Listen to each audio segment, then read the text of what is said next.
Hello, welcome to my YouTube channel study hacker. और आज का हमारा टॉपिक है इन्वायरमेंटल लॉ का एक स्टॉकहोम कॉन्फ्रेंस जो बहुत इंपॉर्टेंट है हमारे इन्वायरमेंटल लॉ में और हमारे इन्वायरमेंटल व्यू से भी। यूएन कॉन्फ्रेंस इस स्टॉकहोम कॉन्फ्रेंस को UN conference on the human environment भी बोला जाता है, जो हमारी 5 से 16 जून 1972 में हुई थी। और ये 5 है, इस 5 जून इसी ही वजह से वर्ल्ड इन्वायरमेंटल डे भी 5 जून को सेलिब्रेट होता है एवरी ईयर। जो ये कॉन्फ्रेंस थी, इस कॉन्फ्रेंस का मोटो जो था क्या था, ओनली वन अर्थ। क्या है कि सिर्फ एक ही अर्थ है, ठीक है। ये कॉन्फ्रेंस थी, इसके कुछ अपने पॉइंट्स थे जिसकी वजह से ये इम्पोर्टेंट थी।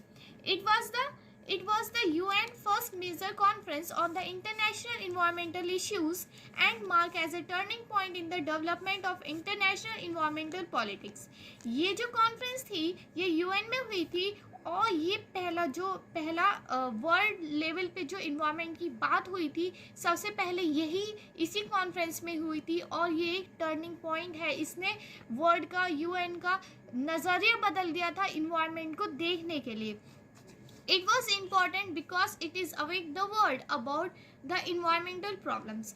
ये इसलिए ज़रूरी थी क्योंकि ये लोगों को, पूरे वर्ल्ड को जागरूक कर रही थी इन्वायरमेंटल प्रॉब्लम्स। उस टाइम इतनी ज़्यादा प्रॉब्लम हो चुकी थी कि ये एक बहुत इम्पॉर्टेंट थी, जो ये कॉन्फ्रेंस करनी इम्पॉर्टेंट थी और इसी के थ्रू ये UN ने करी थी और इसका बहुत इम्पॉर्टेंट रोल है इस कॉन्फ्रेंस का।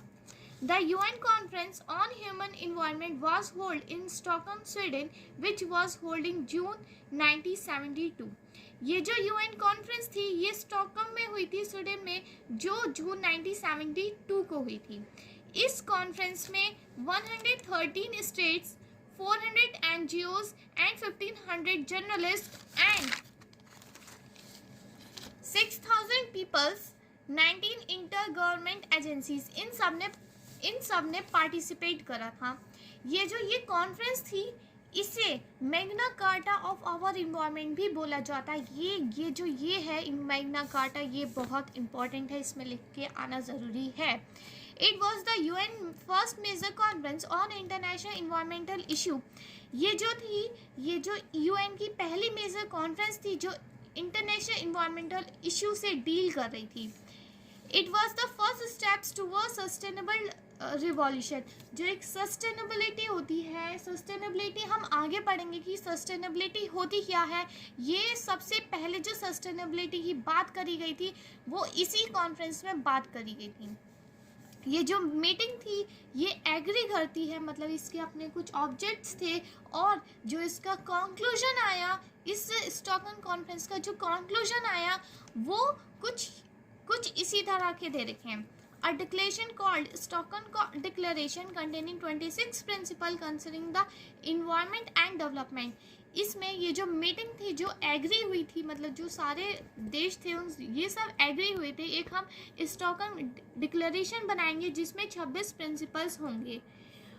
To the creation of UN environmental programs in December 1972 to coordinate global efforts to promote sustainability and safeguard the natural environment। इनको ने UNEP का एक निर्माण करा 1972 में, मतलब इसके लिए बोला था कि ये एक प्रोग्राम बने और ताकि ये ग्लोबल लेवल पे सभी को मदद कर सके और प्रमोट करे सस्टेनेबिलिटी और सेफगार्ड करे नेचुरल इन्वायरमेंट को। To produce the framework for environmental actions, कि एक ये फ्रेमवर्क हो इन्वायरमेंटल एक्शंस के लिए, एक फ्रेमवर्क हो, an action plan containing 109 specific recommendation related to human settlement, natural resource management, pollution, educational, social aspects of the environment, development and international organization to put the environment on the political agenda. कि जो environment है, अब हम देखते हैं, जैसे हम बात करते हैं तो अब देखा जाता है कि जो इन्वायरमेंट है वो भी पॉलिटिकल का जो मैनिफेस्टो होता है, पॉलिटिकल का जो एजेंडा होता है, पॉलिटिक्स की जो पार्टी होती है उनमें ये आए। इंटरनेशनली दिस एजेंडा वो lead in 1987 to the Brundtland Commission and its famous definition of sustainable society as one that meets the needs of the present without compromising the ability of future generation to meet their own needs. सबसे पहले जो बाद में और भी जो conference हुई थी ब्रुटलैंड कमीशन की जो कॉन्फ्रेंस हुई थी उसमें भी बात हुई थी। और जो सस्टेनेबिलिटी होता है उसका मतलब ये होता है कि जो जनरेशन है, जो प्रेजेंट की जनरेशन है, उन्हें भी नेचुरल रिसोर्सेज मिले और जो फ्यूचर की जनरेशन है उन्हें भी नेचुरल रिसोर्सेज मिले।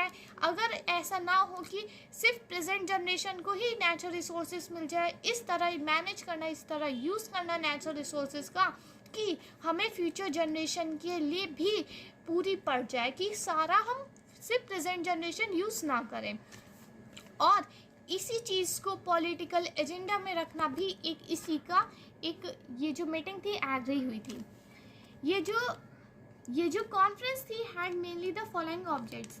इस कॉन्फ्रेंस के ये ऑब्जेक्ट्स थे जो ये नीचे दे रखे हैं, ये हैं planning and management of human settlement for environmental quality, planning और मैनेजमेंट करना इन्वायरमेंट क्वालिटी के बारे में, environmental aspects of natural resources management, identification and control of pollutants and nuisance of broad international significance, educational, informational, social, culture aspects of environmental issue, development and environment, international organizational implication of action proposal. अगर आप चाहें तो इन सबका screenshot भी ले सकते हैं। And please don't forget to subscribe my channel and please share this video as much as possible.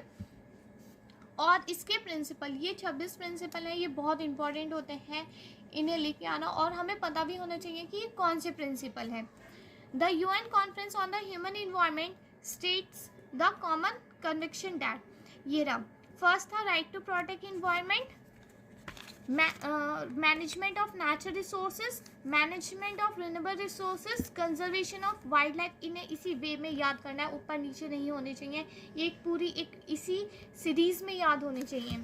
Management of non renewable resources, pollution control, prevention of pollution of sea, economic and social development, under development and natural disaster, stability of prices of primary commodities, environmental policies, environmental protection, educational, rational management of resources, rational planning, human settlement, human population settlement of environmental pollution control agencies at national level, use of science and technology, education in environmental matters, further scientific research, rights and responsibility of sovereign nations, development of international laws, implementation of agenda by every country, international cooperation, coordination and dynamic role, ban on nuclear weapons. ये सारे बहुत important है और ये हर चीज़ से deal करते हैं।